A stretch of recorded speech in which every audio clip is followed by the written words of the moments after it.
Boa noite, começa agora o Rede TV News. Boa noite, seja muito bem-vindo. Líder do governo na Câmara, deputado Ricardo Barros, fala à CPI da Covid e cria polêmica ao afirmar que comissão atrapalha a compra de vacinas. Presidente do Tribunal Superior Eleitoral, Luiz Roberto Barroso, anuncia medidas para dar ainda mais transparência às eleições brasileiras. Comércio e serviços em São Paulo criam promoções para clientes vacinados contra o coronavírus. Com o comprovante de vacinação, o consumidor pode ter descontos em lojas, restaurantes, estacionamentos, salões de beleza e até no seguro de vida. O Operador Nacional do Sistema Elétrico aponta que todas as regiões do país têm reservatórios com capacidade preocupante. O nível dos rios abaixo da média histórica ameaça o abastecimento de água em cidades da Grande BH. Bandidos fazem sequestros relâmpago e obrigam as vítimas a pagar o resgate com transferência bancária via Pix. Na maioria das vezes, os criminosos se aproveitam da desatenção das vítimas para aplicar o golpe. Essas e outras notícias você vê aqui no Rede TV News.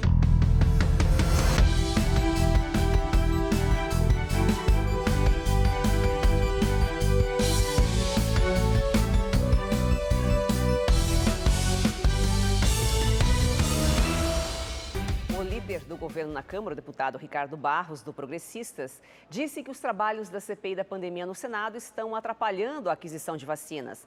Barros foi ouvido hoje pela comissão, mas o depoimento dele acabou suspenso. O deputado chegou acompanhado de familiares e advogados. Ele começou dando explicações à denúncia do deputado Luiz Miranda, do Democratas, em depoimento à CPI. Miranda afirmou em uma reunião sobre as negociações supostamente irregulares para a compra da vacina Covaxin. O presidente da República teria citado o nome de Ricardo Barros. O parlamentar negou. Finalmente vem aqui o Luiz Miranda, faz um teatro aqui e fala que o presidente falou meu nome. Claro, ele, Luiz Miranda, levou ao presidente a minha fotografia numa matéria do Caso Global. E provavelmente é a este fato que o presidente se referiu. O caso global que Barros citou é um suposto envolvimento de improbidade administrativa quando foi ministro da Saúde, entre 2016 e 2018, no governo de Michel Temer. Barros teria favorecido a empresa Global Saúde na compra de medicamentos para o tratamento de doenças raras. O caso está sendo investigado pelo Ministério Público Federal do Distrito Federal. O dono da Global é Francisco Maximiniano, que também é dono da Precisa Medicamentos, que negociava a vacina Covaxin.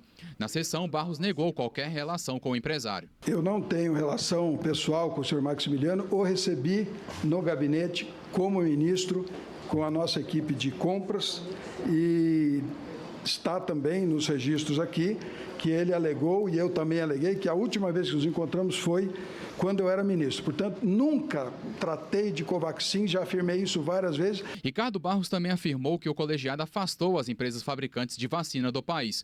Houve uma discussão entre os parlamentares e a sessão foi suspensa. Espero que essa CPI traga bons resultados para o Brasil, produza um efeito positivo para o Brasil, porque o negativo já produziu muito. Afastou muitas empresas interessadas em vender vacina no Brasil que não se interessam isso mais. Não é verdade. Isso não é verdade. Depois de uma hora, os senadores retomaram a sessão que durou poucos minutos. O presidente da CPI, Omar Aziz, decidiu encerrar o depoimento e reconvocar o deputado Ricardo Barros para depor novamente à CPI. Ainda não existe data para o líder do governo na Câmara comparecer à comissão. Morreu hoje aos 85 anos o ator Tarcísio Meira por complicações da Covid-19. O repórter Guilherme Lopes está em frente ao Hospital Albert Einstein, em São Paulo, e tem agora as informações ao vivo. Boa noite, Guilherme. Oi, Augusto, Joyce, boa noite a todos. O ator Tarcísio Meira permaneceu internado aqui no Hospital Albert Einstein, na zona sul de São Paulo, durante 6 dias. Ele e a esposa, também a atriz Glória Menezes, de 86 anos, estavam no sítio da família, que fica em Porto Feliz, no interior do estado, quando acabaram se contaminando. Segundo a própria família, foi um descuido do casal, pois eles viviam em isolamento. Tarcísio e Glória foram trazidos para cá na sexta-feira, ele precisou ser entubado, foi transferido para a unidade de terapia intensiva e nos últimos dias foi submetido a sessões de hemodiálise por causa do mau funcionamento dos rins, provocado pela Covid-19. Infelizmente, o quadro dele era crítico e se tornou irreversível. A morte do ator foi confirmada pela assessoria de imprensa do hospital na manhã de hoje. Já a Glória Menezes segue internada, ela está na enfermaria. De acordo com a assessoria da atriz, ela se recupera bem e está respirando com auxílio de uma sonda nasal que leva oxigênio para ela. Por enquanto não há previsão de alta, mas isso deve ocorrer em breve. Glória e Tarcísio ficaram casados por quase 60 anos. Tarcísio era paulistano, se tornou um ícone da dramaturgia brasileira e ao longo dos 85 anos colecionou diversos trabalhos na TV. Hoje a internet se mobilizou para homenagear Tarcisão, assim chamado pelos amigos mais próximos. Lucélia Santos disse que estava devastada e enviou sentimentos à família. O autor de novelas, Aguinaldo Silva, disse que a televisão brasileira não seria a mesma sem Tarcísio e Glória. Bruno Galhaço lembrou ainda a morte de Paulo José ontem e escreveu: Paulo e Tarcísio são gigantes que nos inspiram a fazer sempre o melhor. Agora resta a lembrança de uma vida dedicada em fazer o público rir e chorar, a simpatia fora das telas e o sorriso, que nunca abandonou durante a carreira. 20 pessoas foram presas acusadas de participar de um esquema bilionário de sonegação de impostos na comercialização de café. A ação ocorreu em 6 estados. A operação é resultado de investigações iniciadas há mais de 2 anos pela Polícia Civil do Paraná e de trabalhos anteriores das Receitas Federal e Estadual de Minas Gerais. O esquema envolvendo a comercialização de café em grão no Paraná, Minas Gerais, São Paulo e Espírito Santo pode ter sonegado R$ 1 bilhão em impostos. A Polícia Civil verificou novos agentes e novas empresas que estavam agindo de maneira concomitante, né? E no caso das pessoas físicas agindo de maneira dolosamente igual, né? Eles estavam em comunhão de vontades para fins de sonegar imposto, seja na origem da aquisição do café em grão, nos estados de Minas Gerais e Espírito Santo, como se acreditando indevidamente de ICMS aqui no estado do Paraná.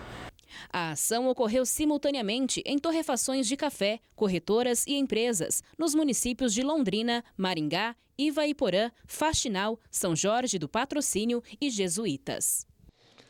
Uma carga de mais de 5 toneladas de maconha e 18 quilos de skunk, que seria distribuída para 3 estados, foi interceptada pela polícia em Ponta Porã, Mato Grosso do Sul, região que faz fronteira com o Paraguai. 5 pessoas foram presas. A carga, avaliada em R$10 milhões, era transportada em um caminhão que estava sendo monitorado pela polícia desde maio. O cirurgião plástico Klaus Brodbeck foi indiciado por 6 crimes pela Polícia Civil. Ele é investigado por 127 casos de abuso sexual de pacientes. O médico vai responder por importunação sexual, assédio sexual, estupro, estupro de vulnerável, coação e violação sexual mediante fraude. A namorada dele também será indiciada por ameaça e coação. Klaus está preso preventivamente desde junho. Ele nega as acusações. A polícia de São Paulo conseguiu libertar um microempresário de 34 anos de um cativeiro. Ele havia sido sequestrado na semana passada. A vítima foi encontrada após uma denúncia anônima nesta casa em uma comunidade da Zona Sul de São Paulo. Segundo a polícia, o homem estava debilitado e com vários ferimentos pelo corpo. Nós montamos uma operação e fizemos a incursão na comunidade, equipe de Força Tática e RUCAM, onde conseguimos identificar o local do suposto cativeiro, sendo que assim que chegamos na casa, um indivíduo que estava na entrada do local, fazendo a vigilância, ele já saiu correndo pela viela. Um policial da RUCAM foi no seu encalço e conseguiu abordá-lo e detê-lo. No total, 4 pessoas foram presas, todas com passagens pela polícia por roubo. Um dos detidos já era procurado. O grupo pediu à família da vítima um resgate no valor de R$100 mil. Com os criminosos, os agentes apreenderam uma pistola .40 e munições. Por falar em sequestro, bandidos têm se aproveitado das facilidades proporcionadas pelas transferências via Pix para cometer sequestros relâmpagos. Veja na reportagem de Murilo Rincon. Neste vídeo gravado com um celular, dá para ver o momento em que os criminosos, disfarçados de policiais civis, interceptam um veículo que vinha logo atrás. O casal é obrigado a entrar no carro dos suspeitos. O sequestro relâmpago aconteceu no último dia 22, na Zona Sul de São Paulo, e durou 3 horas. De acordo com a polícia, o resgate foi pago pelas próprias vítimas, por meio de uma transferência bancária via Pix. Este outro caso aconteceu na Zona Leste. 2 homens se aproximam de um carro estacionado em uma rua pouco iluminada. Um dos ladrões rende o motorista, que é obrigado a sentar no banco do passageiro, enquanto o comparsa dá a volta e assume o volante. O refém passou horas em poder dos dois e só foi liberado após a transação bancária. 3 homens com idades entre 19 e 23 anos foram presos no início desta semana, apontados como responsáveis pelos casos. Segundo a polícia, o golpe do Pix é praticado nos mesmos moldes do já conhecido sequestro relâmpago. A diferença é que agora o criminoso ganhou mais agilidade. Em poucos minutos, ele consegue abordar a vítima, exigir a transferência instantânea e raspar a conta bancária dela sem precisar ir até um banco ou a um caixa eletrônico. Na maioria das vezes, os criminosos se aproveitam da desatenção das vítimas para aplicar o golpe. Por isso, este especialista em segurança faz um alerta. Limite os saques diários. Ou seja, você pode ter uma perda financeira, mas ela vai ser limitada. E você, claro, vai poder recorrer de uma forma mais interessante no próprio evento. Você vai ter uma perda menor financeira, você não vai ter aquele instinto natural de tentar preservar de qualquer forma, de tentar evitar. Ainda de acordo com o especialista, é importante que as pessoas tomem cuidado ao expor objetos caros, como relógios e celulares, em locais públicos. E o mais importante, nunca tentar reagir. Se o criminoso quer o bem dela, ótimo, dê o bem, disponha do bem, depois você vai conseguir o ressarcimento natural.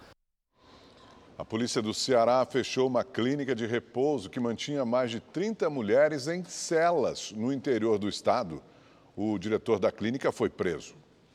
Na manhã de hoje, policiais foram à clínica para cumprir um mandado de prisão preventiva contra o diretor Fábio Luna dos Santos por abuso sexual. Quando entraram no local, se depararam com um cenário de terror. 33 mulheres idosas e com problemas psiquiátricos eram mantidas em celas, sem nenhuma condição de higiene. Todo mundo está ajudando na busca por esses familiares dessas vítimas, né, para que os familiares tirem, inclusive uma familiar já veio buscar uma vítima, então foi um encontro maravilhoso aqui na delegacia. A polícia ainda investiga se os familiares tinham conhecimento que essas mulheres eram mantidas aprisionadas. O diretor da clínica foi preso em flagrante por maus tratos e cárcere privado. E também vai responder pelo crime de abuso sexual contra 2 pacientes. A polícia suspeita ainda que o diretor da clínica se apropriava dos benefícios das vítimas. A polícia do Rio de Janeiro prendeu hoje o miliciano Edmilson Gomes Menezes, conhecido como Macaquinho. Ele é apontado como o principal chefe da milícia solto no estado. Edmilson atuava em bairros das zonas norte e oeste da cidade. Ele ainda é investigado por envolvimento com o escritório do crime, um grupo de assassinos de aluguel. Outros 2 homens envolvidos com a milícia de Macaquinho foram presos. Está marcada para logo mais a segunda etapa da reconstituição da morte de João Alberto, espancado por 2 seguranças no mercado Carrefour, em Porto Alegre, no Rio Grande do Sul. O repórter Eduardo Ostermaier tem mais informações agora ao vivo para a gente. Boa noite, Eduardo. Boa noite, Augusto. Boa noite, Joyce. Começa daqui a pouquinho, às 11 horas da noite, a reconstituição desse crime com a presença de 5 dos 6 réus presentes naquele dia 19 de novembro do ano passado, quando o João Alberto, um homem negro, foi espancado até a morte por 2 seguranças brancos, bem nessa região aqui atrás de mim, com lonas azuis, obstruindo, claro, já preparada para a reconstituição. Quem pediu essa encenação foi a defesa do Giovanni Gaspar, um dos seguranças daquela noite, que está preso. O outro segurança também está detido, mas não irá participar desta reconstituição. Os outros réus, um está em prisão domiciliar e os outros 3 que irão participar desta reconstituição de daqui a pouco estão respondendo em liberdade. Na terça-feira agora ocorreu a primeira noite de reconstituição, que contou com a presença de testemunhas, excluindo a viúva do João Alberto de Freitas, que não esteve presente por recomendações médicas. Naquele dia, na terça-feira, a reconstituição se estendeu durante toda a madrugada e é o que deve ocorrer logo mais por aqui. De Porto Alegre, Eduardo Ostermaier para o Rede TV News. O governo de São Paulo anunciou hoje medidas para atender os produtores rurais do estado. A promessa é liberar crédito emergencial para fomentar o setor. As medidas vão ampliar o acesso ao crédito para quem trabalha no campo e foi afetado por eventos como a pandemia, secas e geadas. Inicialmente, R$100 milhões serão disponibilizados ao setor. O governo anunciou que vai reativar os corredores sanitários nas divisas estaduais. A medida pretende levar São Paulo ao status de região livre de febre aftosa sem vacinação. A intenção é valorizar os produtos de origem animal produzidos no estado junto aos mercados consumidores. O agro vai crescer 2 dígitos, vai continuar a crescer 2 dígitos, mas terá um crescimento exponencial ainda maior. A capacidade de exportação do agro de São Paulo se multiplicou e muito.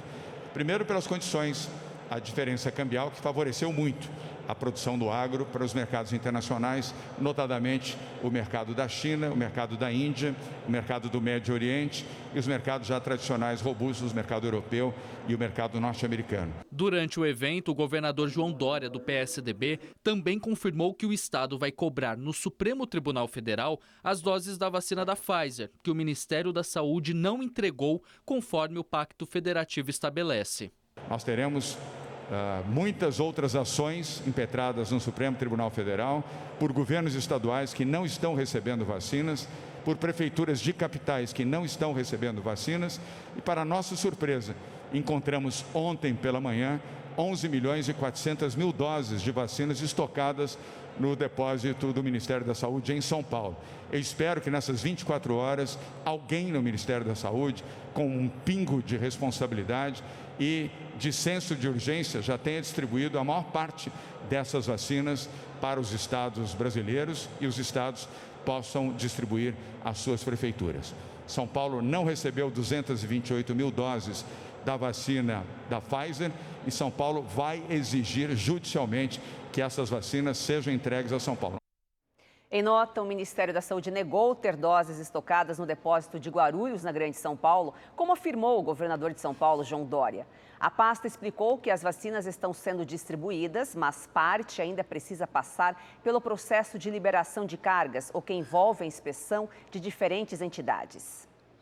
O município de Niterói, na região metropolitana do Rio de Janeiro, começou a adotar a combinação de vacinas. A medida vale para quem tomou a primeira dose da vacina da AstraZeneca e apresentou reação adversa. Para tomar o imunizante da Pfizer como segunda dose, será preciso apresentar um termo de consentimento, que pode ser impresso no site da prefeitura ou encontrado nos postos de saúde. A mistura das vacinas foi autorizada pelo Ministério da Saúde. Após o recebimento de nova remessa, cerca de 390 mil doses, a cidade do Rio de Janeiro espera retomar a vacinação contra a Covid-19 amanhã. Mais um dia de atraso na distribuição das doses. Mais um dia de calendário suspenso. Por conta da falta de vacina, cerca de 70 mil jovens de 24 anos estão tendo que esperar para poder finalmente tomar a primeira dose. Eu estava muito animada porque eu não tive Covid, não pretendo ter Covid, tenho pavor de ter Covid. Eu perdi um avô para essa doença terrível e eu tô assim, muito frustrada que eu preciso e quero voltar com a minha vida. Pela manhã, a Secretaria Estadual de Saúde confirmou a chegada aqui no Rio de Janeiro de uma nova remessa com mais de 390 mil doses de vacina. Os lotes serão distribuídos ainda hoje para os municípios. Com isso, a capital fluminense vai retomar amanhã o cronograma de imunização por idade. Com o recebimento de novas doses, o prefeito do Rio, Eduardo Paes, disse que nesta sexta-feira a cidade consegue garantir a imunização de pessoas com 24 anos e no sábado aqueles que têm 23.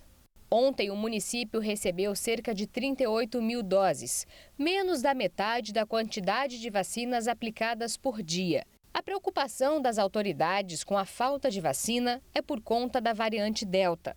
A Fiocruz também reforçou que o estado do Rio de Janeiro, nas últimas 2 semanas, apresentou o crescimento do indicador de ocupação hospitalar, registrando uma taxa de 67%. Segundo a Secretaria Municipal de Saúde, 95% dos pacientes internados com Covid-19 não tomaram nenhuma dose da vacina. A imunização é fundamental para que o número de óbitos não volte a subir. Marcelo tinha 47 anos. Em junho deste ano, pegou Covid-19 antes de conseguir se vacinar. Ele ficou no CTI, mas não resistiu às complicações da doença. O empresário, dono de um bistrô no Complexo do Alemão, deixou esposa e um filho de 7 anos. Eu cuidei dele enquanto pude em casa. Fiquei ali do lado, até que a internação se fez necessária. E lá no hospital eu não pude ficar com ele. Cuidem-se, usem máscara, não escolham a vacina. Vamos cuidar um dos outros. Vamos juntos eliminar esse vírus, para que ele não tire a vida de mais ninguém. Em São Paulo, o comércio está dando descontos para quem já tomou a vacina contra a Covid-19. A intenção é incentivar a população a se imunizar e, assim, estimular a economia do estado. Nesse restaurante de Osasco, na Grande São Paulo, a primeira dose da vacina já garante desconto de 10% em todos os pratos. Nada mais justo que entrarmos nessa onda, nessa corrente que várias empresas estão entrando, para dar uma engajada e incentivar as pessoas a estar se vacinando, As promoções são variadas e estão em restaurantes, lanchonetes, salões de beleza, até planos de seguro de vida estão oferecendo descontos. A Federação do Comércio acredita que é uma medida bastante razoável, que atrai os clientes, que lembra as pessoas da necessidade de se vacinar, mas ao mesmo tempo que não restringe a entrada de ninguém nos seus estabelecimentos, que não é uma medida, é uma medida inclusiva, não uma medida discriminatória. Aqui nesse shopping no centro de São Paulo, o estacionamento sai de graça para quem apresentar o comprovante de vacinação da segunda dose aos finais de semana. A cortesia vale até o fim de setembro e é uma por CPF. O shopping center, claro, tem um DNA comercial, mas ele tem um papel social importante. Então a gente acredita que esse tipo de ação, como a gente tem um grande fluxo de pessoas dentro dos shopping centers, a gente faz a nossa parte, nossa colaboração e instruir a população para a gente passar o mais rápido possível pela essa situação de pandemia. A ideia foi bem recebida por todos. Tá certo, tem que fazer isso mesmo, a gente está vivendo pandemia, bacana. Agora vamos aos números da Covid-19 no Brasil. De acordo com o Ministério da Saúde, 19.151.000 pessoas se recuperaram da doença. 567 mil estão em acompanhamento. Desde o início da pandemia, mais de 566 mil pessoas morreram por causa da Covid-19 no país. O laboratório Moderna vai ampliar os estudos de eficácia da vacina contra a Covid-19 em crianças e adolescentes. Serão recrutados mais de 13 mil voluntários entre 6 meses e 12 anos de idade. A mudança ocorreu após órgãos reguladores dos Estados Unidos solicitarem dados adicionais sobre a segurança do imunizante. O setor de serviços fechou o mês de junho com alta de 1,7% em relação ao mês de maio. Esta é a terceira alta seguida. Com este resultado, o segmento fecha o primeiro semestre de 2021 com um avanço de 9,5% na comparação com o mesmo período do ano passado. Um relatório do Operador Nacional do Sistema Elétrico aponta que todas as regiões do país apresentam reservatórios abaixo da média histórica. Na região metropolitana de Belo Horizonte, a preocupação é com o abastecimento de água. Luiz mora perto do Rio das Velhas há mais de 40 anos e nunca viu o nível de água tão baixo. Naquela árvore lá, a margem era lá. O rio ia lá. E tá cada dia abaixando mais. O rio virou córrego, né? O Rio das Velhas é responsável pelo abastecimento de aproximadamente 60% de Belo Horizonte e diversas cidades da região metropolitana. Com a estiagem dos últimos meses, a situação é cada dia mais preocupante. Está muito baixo, tá dando para ver até as pedras no fundo dele. Eu penso que se continuar assim é perigoso faltar água mesmo. Esse trecho aqui, no distrito de Honório Bicalho, é um dos mais críticos do Rio das Velhas. O nível está tão baixo que a companhia de abastecimento suspendeu a captação de água. A compensação vai ser feita por outro sistema da região metropolitana. A gente tem ainda 2 meses intensos de seca pela frente, continua, em declínio, essas vazões. O risco de desabastecimento ele existe. Apesar do longo período de estiagem, a Copasa, Companhia de Saneamento de Minas Gerais, informou que não há previsão de racionamento nem de desabastecimento para a Grande BH. A falta de chuvas atinge também o Lago de Furnas, chamado de Mar de Minas, que abastece uma das principais hidrelétricas do país. É um vídeo triste, infelizmente, porque o lago está secando. Infelizmente, as notícias não são boas. Já estão dizendo aí que talvez a seca desse ano seja a maior dos últimos 90 anos. De acordo com o Operador Nacional do Sistema Elétrico, todas as regiões do país apresentam reservatórios com níveis abaixo da média histórica. O Sudeste e o Centro-Oeste estão com apenas 26% da capacidade. Hoje, o ministro de Minas e Energia anunciou em Belo Horizonte que vai lançar um programa de bonificação para quem reduzir o consumo de energia elétrica. Vamos apresentar esse plano, que vai entrar em vigor a partir do dia 1º de setembro. Nós temos oferta de energia suficiente para atender a demanda. Essa seca que atinge nossos reservatórios, a pior em quase um século, pode atingir outras regiões do país nos próximos anos por causa do aquecimento global. O Mauro Talhaferri analisou o relatório do painel sobre mudanças climáticas divulgado nesta semana e mostra as consequências para o Brasil.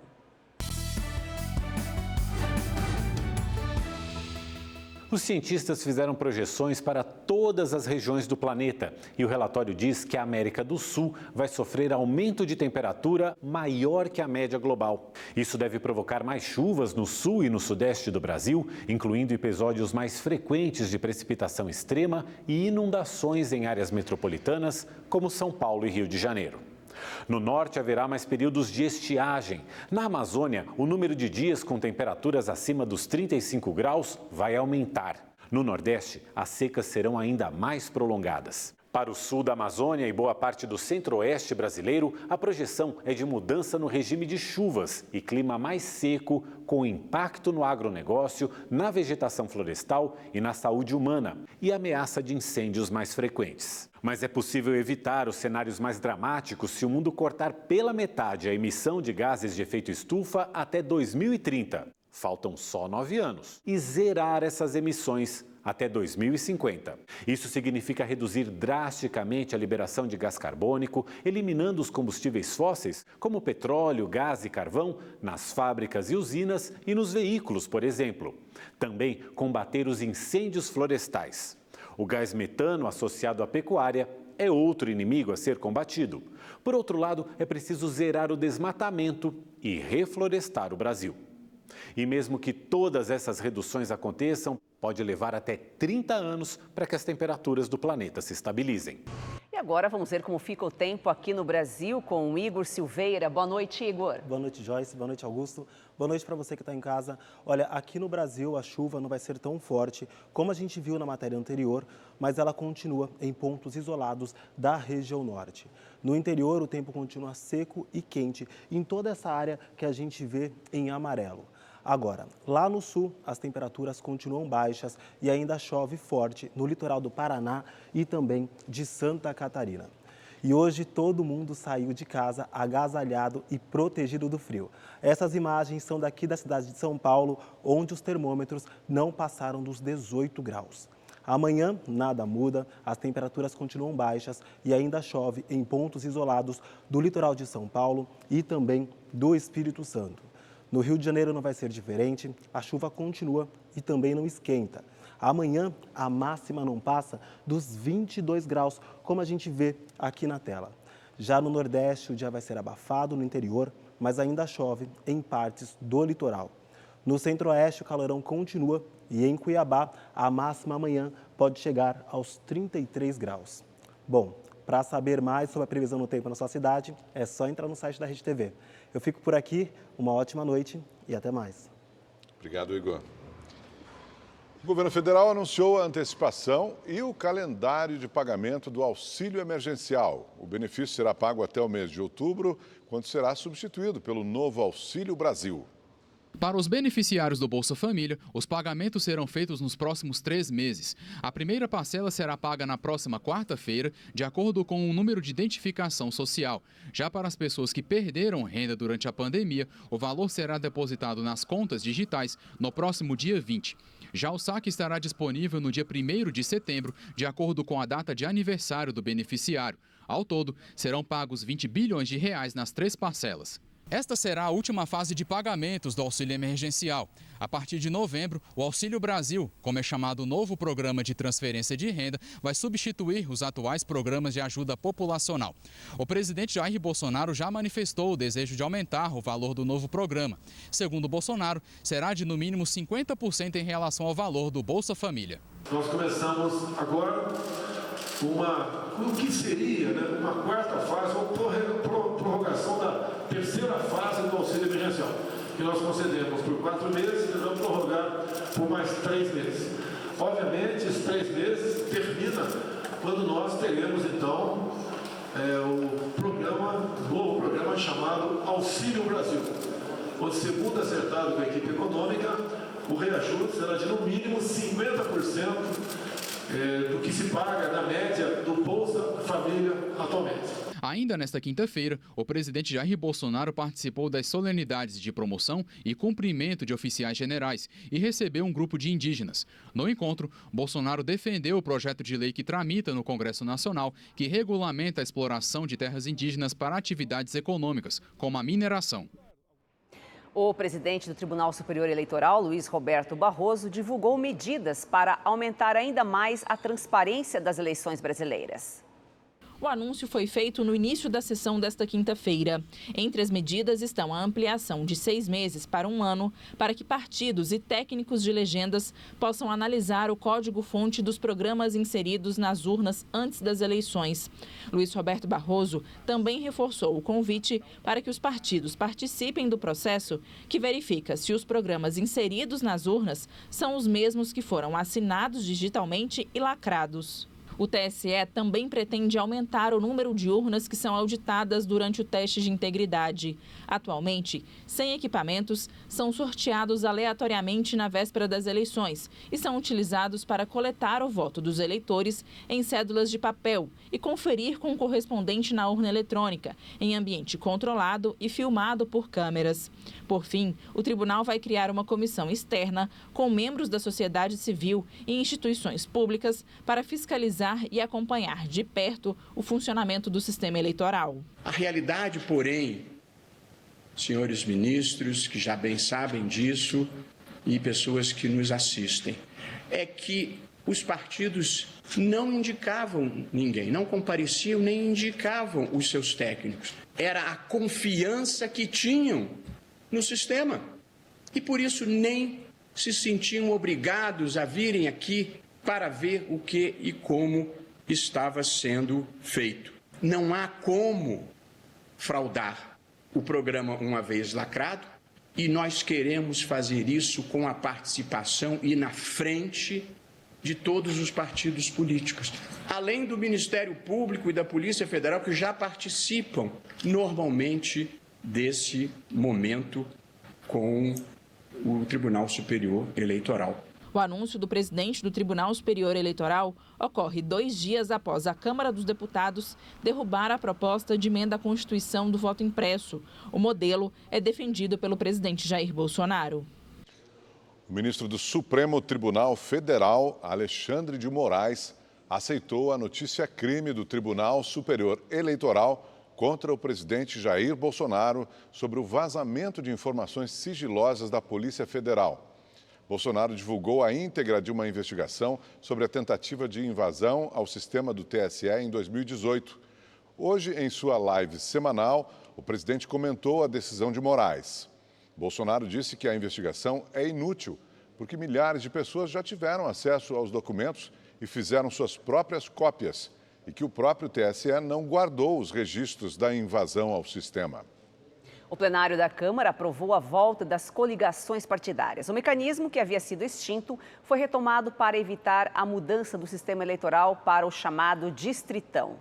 A votação em primeiro turno da proposta de emenda à Constituição, que altera regras para as eleições, só foi concluída no início da tarde desta quinta-feira. Mas os embates dominaram as discussões desde ontem, quando o texto foi colocado às pressas na pauta pelo presidente da Câmara, Arthur Lira. O ponto mais polêmico era o que criava o chamado Distritão para as eleições de 2022. Por esse sistema, são eleitos os candidatos a deputados e vereadores que têm mais votos, sem levar em consideração os votos nas legendas, como é feito hoje. O formato é conhecido por favorecer candidatos famosos ou que já têm poder político e econômico e por enfraquecer os partidos. A resistência à proposta veio de todos os lados. O Distritão, para nós, senhor presidente, é um ataque ao sistema representativo. Eu acho que ele vai ampliar uma subrepresentação de segmentos que são hoje maiorias sociais. Não dá para ter o Distritão no Brasil. Vai ser o fim da renovação.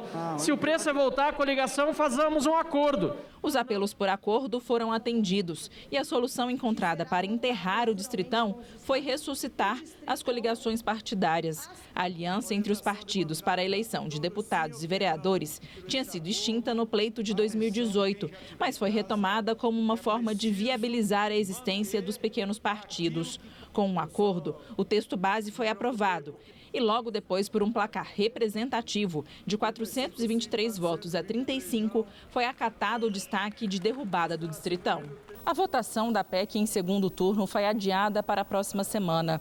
E depois que a tramitação na Câmara for encerrada, ela ainda tem que passar pelo plenário do Senado. E é lá que deve enfrentar ainda mais resistência. O presidente da Casa, Rodrigo Pacheco, já disse que não há possibilidade do plenário aprovar a volta das coligações partidárias. Nós vamos, naturalmente, pressionar o Senado para que o que a Câmara referendou que diz respeito à Câmara seja mantido no Senado. Em outro projeto aprovado hoje, os deputados criaram as federações partidárias. A regra permite uma espécie de fusão entre os partidos, mas ao contrário das coligações, formadas apenas para as eleições, as federações têm que durar no mínimo 4 anos, devem ter atuação unificada durante os mandatos e seguem as mesmas regras de fidelidade partidária. Um deputado que pede desfiliação, por exemplo, pode perder o mandato.